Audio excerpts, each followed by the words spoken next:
एक बार एक सेठ जी अमीर थे, वो कभी कथाओं में नहीं जाते थे। एक दिन पत्नी ने डांट के कहा, कृपा करके जाओ जाओ जाओ, कथा सुने आओ, कथा सुने आओ। बहुत अच्छे महाराज जी आए, कथा सुने आओ। पत्नी के कहने पे वो अमीर आदमी कथा में आया, और जैसे ही कथा में आया, सोई अमीर को देखकर, नगर का सेठ देखकर गांव वाले खड़े हो गए, आइए आइए आइए आइए आइए। तब तक कुछ लोग बोले बैठिए बैठिए बैठिए।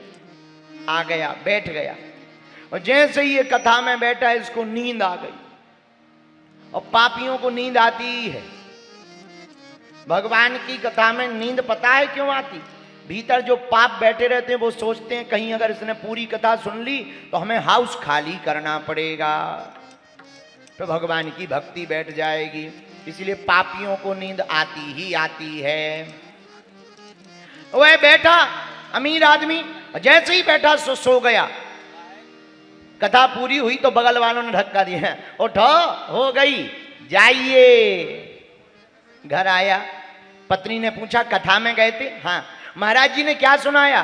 बोले हमें तो 3 ही बातें सुनी, आइए बैठिए जाइए।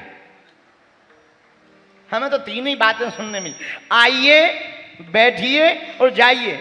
पत्नी ने मन ही मन कहा, जय हो तुम्हारी, कथा में तुम 3 बातें ले पाए। पर मन में सोचा अगर कुछ उल्टा कहेंगे लौट के कभी नहीं जाएगा। बहुत बढ़िया है, बहुत बढ़िया है। अब एक काम करो, तुम इसी की माला लेकर के जप और करो। अब ली उसने माला, जप करने लगा, आइए बैठिए जाइए, आइए बैठिए जाइए, आइए बैठिए जाइए। रात को बैठा, नींद नहीं आ रही थी, जप करने लगा, आइए बैठिए जाइए। इतने में एक असली का चोर उसके घर में घुस गया, और जैसे ही चोर घर में घुसा, सो यही मंत्र चिल्ला के बोला, आइए। चोर को लगा देख लिया है, लगता है देख लिया, चोर भागने लगा। तब तक ये दूसरा मंत्र बोला, बैठिए। चोर को लगा लगता है पहचान लिया, कल राजा के पास जाकर के हमको फांसी लगवा देगा। अच्छा जाइए। सोई चोर चरणों में आ गया, महाराज हमें क्षमा कर दो, क्षमा कर दो, क्षमा कर दो। सेठ जी ने तुरंत लाइट जलाई, कौन है कौन है? इन्हें लगा इतनी जल्दी मंत्र सिद्ध हो गया, लगता है देवता आ गया। जैसे ही लाइट जलाई, कौन हो कौन हो बोलो। महाराज अब आप तो सब जानते हो, आपको क्या बताना, हम तो चोरी के इरादा से आए थे। सेठ जी बोले जय हो। चोर के कहा कि भगले हरा के, पत्नी को जगा के बोले, क्या गजब का चमत्कार है मंत्र का। बताओ तो, चोर चरण में शरण में आ गया, वरना आज लुट जाते।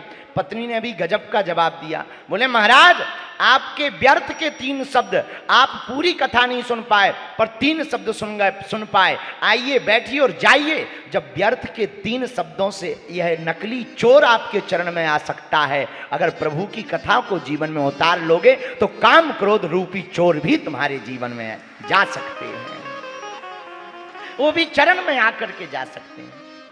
इसीलिए भगवान की कथा सदा मंगल करती है। क्या करती है? भगवान की कथा मंगल क्यों करती? क्योंकि भगवान का नाम भी नाम जपत मंगल दिशि दस हूं, श्री राम जय राम तुलसीदास जी कहते जो भी भगवान के नाम का जप करता है 10 दिशाओं में मंगल होता, क्योंकि भगवान का निवास कहाँ है? मंगल भवन मंगल मंगल भवन दोनों हाथ उठा के गाइए, कैसे रहते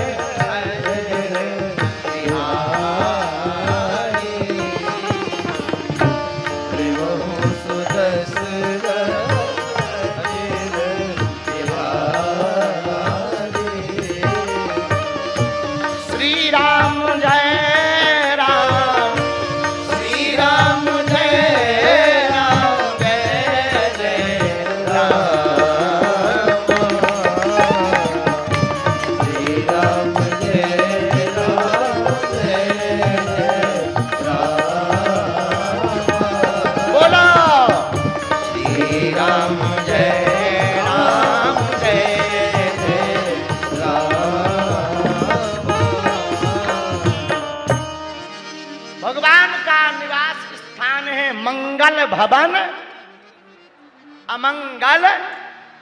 भगवान जहां रहते हैं वहां अमंगल भग जाते हैं, मंगल हो जाता है। बोलो सीताराम।